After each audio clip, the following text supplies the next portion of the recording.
Alright, so I got the Maxx V1 springs on the front now on the Maxx slash.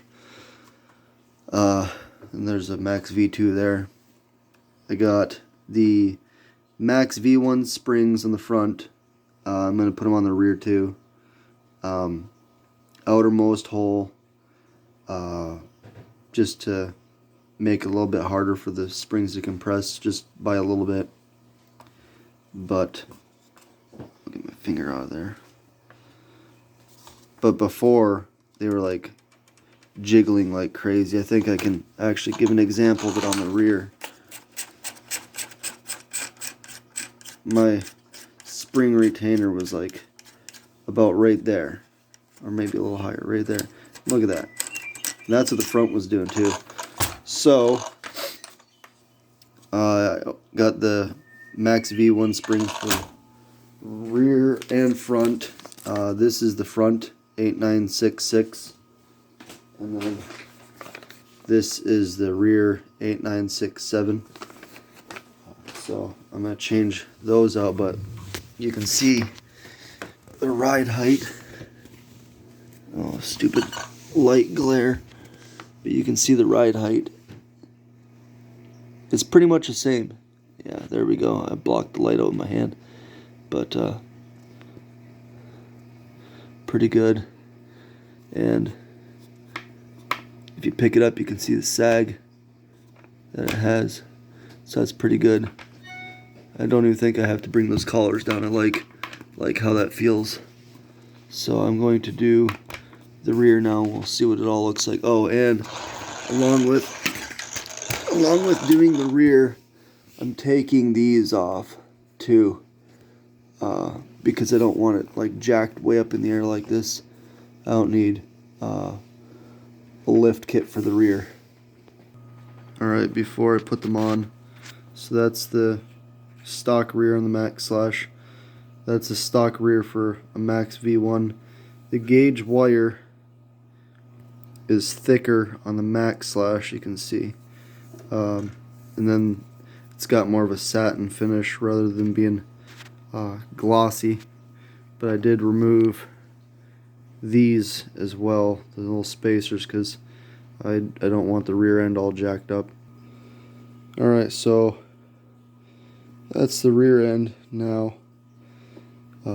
In the outer hole, it lowers it just a little bit because these springs are going to make it ride higher. So just, if you want to keep that short course height, keep them on the outside holes. But that's the ride height. Try and shade the camera. There's the ride height. So it drops back down pretty good. And we push down on it. It's about even front to rear. You push down. My camera will quit blurring.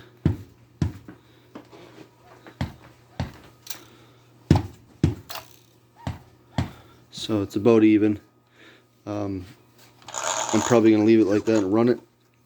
But if you wanted to, if you don't like how far down it is, you can adjust these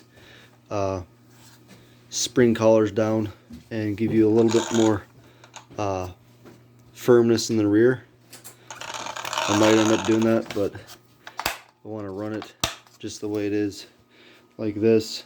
And then I got the aluminum wheels I'm going to be putting on too. They don't really do anything, they just look better. But yeah, that is my ideal setup for the suspension, I think. Maxx V1 springs for it. Rides the same, has the same height. Actually, I like how the rear sits better. It's not all like way up in the air like it was. Let's see what the body looks like, because there was a lot of gap in the fender well before this. Alright, now that is the space front to rear. Push that down, bottomed out on the ground, and then bottomed out on the ground over here. So the tires will come closer in the fender well. It'll probably rub now, but I can adjust the firmness of the spring to bring it up a little bit. I can match the front and rear now instead of it looking like a funny car getting ready to drag race. I'll lift it up in the rear, but even still, that doesn't really matter much, because if I can find the tabs, I'm not worried about tire rub, and I'll show you why.